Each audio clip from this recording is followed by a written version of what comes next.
And I think here in a moment we're going to be all out of bubble gum. So wow, in 1954, a young man by the name of Roderick Toombs was born. And in 1969, Roddy Piper made his professional wrestling debut. Roddy always liked to tell the story of his first wrestling match. And that first wrestling match was against Larry the Axe Hennig. It happened in Saskatoon, Saskatchewan, Canada. I can't believe I remembered that.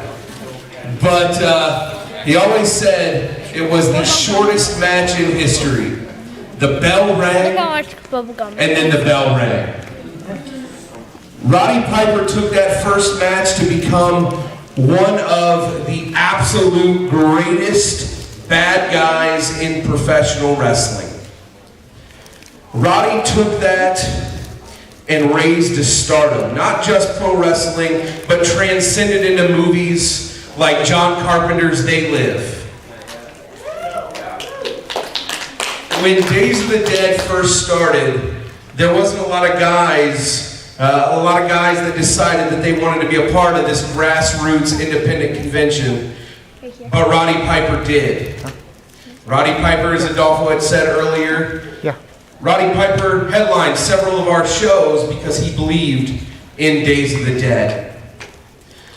Roddy Piper believed in Days of the Dead just as each and every one of you believe in Days of the Dead because you're here sitting in this room. So give each and every one of yourselves an applause. Yeah.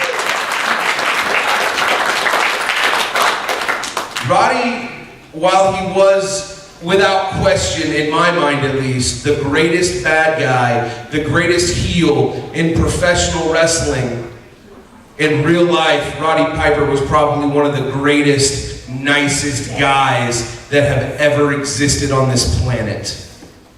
A short story that I have about Roddy that was told to me was that pro wrestling back then is not like it is today. Pro wrestling back then was regional. There was no internet, there was no cable television.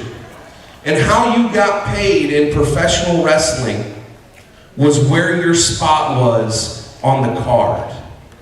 So early in Roddy's career, he was just like anybody else that just started their career. They were on early in the card, match 1, match 2. But Roddy was smart. Roddy was real smart because what Roddy would do is if he would go to an arena and he knew he was match 1, 2, or 3, what he would do is he would get about 5 minutes from the building. And once he got about 5 minutes from the building, he would pull over at a gas station, because back then there were no cell phones. And he would get on a payphone and he would call the arena. And when he called the arena, he would ask for the promoter. And when the promoter got on his phone, he'd say, "Brother, I'm on my way to the show. There was a huge accident on the highway. I'm gonna be late, but I'm gonna make it. Don't you worry." So match 1 happens, match 2 happens, match 3 happens. You get all the way to the end of the show.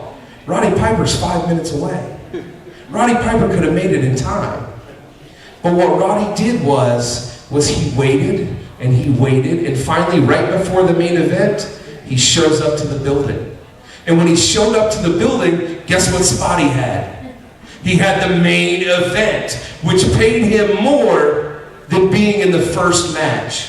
That is one of the smartest things I'd ever heard in my entire life. That this man, in pro wrestling we got a phrase, it's not a wrestler, it's a worker.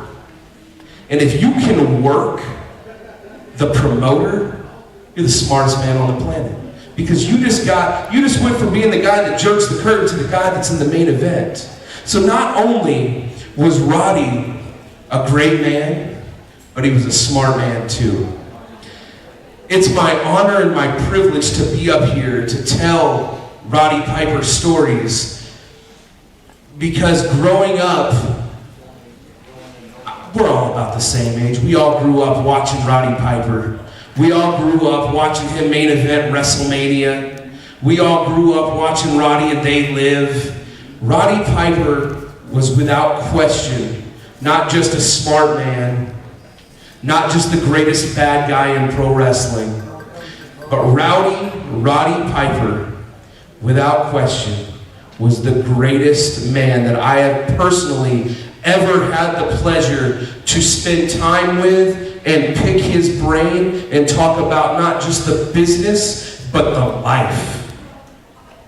And it is with great honor and with great privilege that I stand before each and every one of you at Days of the Dead, Indianapolis, 2017, and induct Roddy Piper into the Days of the Dead Hall of Fame.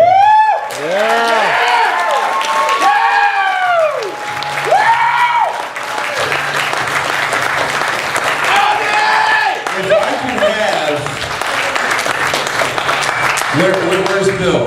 If I could have Bill Philpott come up here on stage.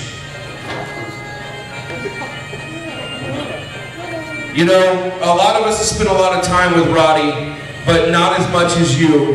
And Roddy couldn't be here today, so I couldn't think of a better person to put this award in their hands than Bill Philpott.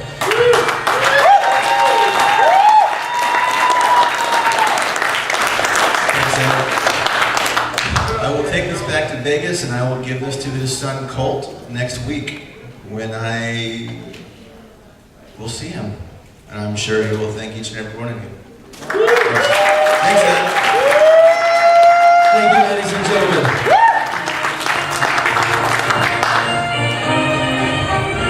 Give it up one more time for the Hot Rod, Roddy.